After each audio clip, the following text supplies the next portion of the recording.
السلام عليكم ورحمة الله وبركاته. أهلا ومرحبا بكم متابعين الأعزاء بعد غياب طويل. هنتكلم في الحلقة ديت عن حواس الحيوانات.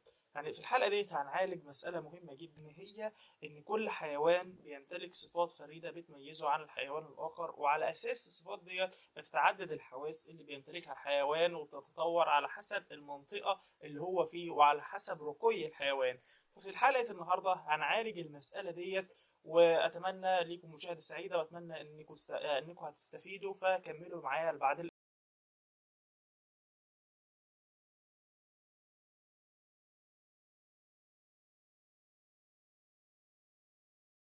بتهاجر الحيوانات من منطقه لاخرى لاسباب كتير.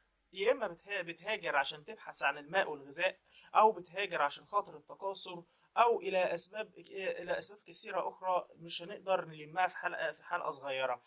لكن عشان خاطر الحيوانات تستطيع ان هي تؤدي المهام دي كلها، لازم يكون عندها نظام حسي قوي بيساعدها ان هي تكتشف المناطق اللي من حولها عشان تبحث الغذاء. وبيختلف تطور النظام الحسي ديت من حيوان لاخر على حسب المنطقه اللي بيعيش فيها.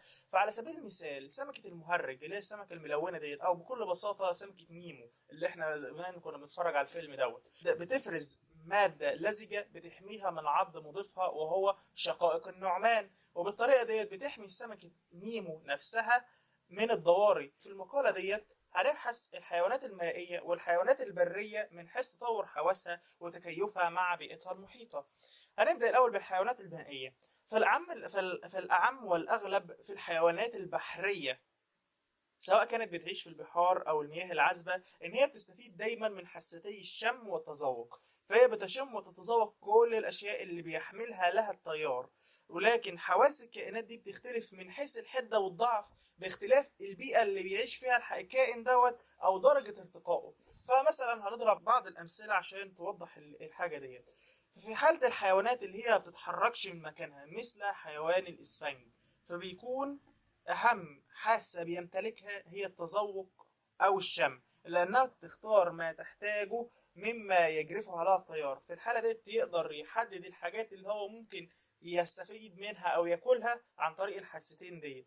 وهناك حيوانات ساكنة أخرى مثل شقائق النعمان بتعتمد على حاسة الشم واللمس عشان بتتحسس الفريسة بتاعتها وتكتشفها، عن طريق أذرعها اللي بيوجد فيها مجسات تعمل على الإحساس والشم وتشد الفريسة المرة.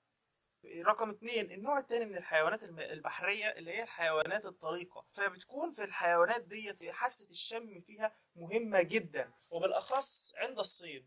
فحاسة الإبصار بتكون ضعيفة وملهاش أي أهمية. فعلى سبيل المثال مثلا سمكة القرش معروف إن هي بقدرتها على شم ريحة الدماء، بينما عينيها بتكون ضعيفة جدا، وغالبا ما يكون الماء عكر فلا يستطيع الضوء النفاذ منه بسهولة. لذلك تعتمد على حاسة الشم بالإضافة إلى مكنة أخرى تجعلها قادرة على تحديد الحيوانات المحيطة بها، وتسمى كواشف الضغط أو المستقبلات الكهرومغناطيسية. وفي بعض الحيوانات الأرقى بتستطيع عن طريق كواشف الضغط ديت تحدد نوع الحيوان وكم عددها. لكن يا عزيزي المشاهد، مش معنى ان عين سمكة القرش ضعيفة ان هي بتشوفش، لا، هي بتشوف بس نظرها ضعيف جدا.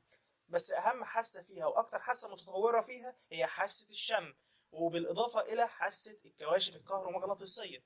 بعد كده هننقل للنوع التاني من الحيوانات، هي الحيوانات البرية اللي بتكون فيها حاسة الإبصار هي أكثر حاسة مهمة وشائعة وحادة في النوع ده من الحيوانات، سواء كان صياد أو كان فريسة، سواء كان صياد زي الأسد أو فريسة زي الغزال. لكن بعض الحيوانات أحيانا تمتلك حاستين بتساعد الحيوانات، سواء كان مفترس أو فريسة. فعلى سبيل المثال هنضرب أمثلة لبعض الحيوانات. الطيور بتمتاز برؤية حادة، تستطيع رؤية الأشياء من مسافة بعيدة مع طيرانها على مسافة شاهقة. تستطيع كشف المزيد من الأراضي، تساعدها على رؤية الفرائس. لكن بيؤازر حاسة الشم ديت حاسة الأذنين، عشان خاطر بيمكنها من التوازن، وده أمر مهم جدا عند الطيران. الحيوان التاني الخفاش هو حيوان ثدي ممتاز جدا في الطيران. ليه مقدرة على إنتاج نوع من السونار وهو موجات فوق صوتية يكتشف بها أماكن الفرائس. فبيرسل هذه الموجات تصطدم بالأشياء وترتد إلى أذنه فبيحدد موقعها. وتطورت المكنة ديت على حساب عيون الخفاش عديمة الفاعلية. رقم 3، في حيوانات تانية ضعيفة ذات طبيعة جحرية، زي ايه؟ زي حيوان الخلد، حاسة الشم عنده قوية جدا، او الديدان اللي هي بتكتشف الاهتزازات خلال التربة. وكده يبقى انهينا حلقتنا، واتمنى انكم استفدتوا، وشكرا جدا لكل شخص كمل معايا لحد الاخر.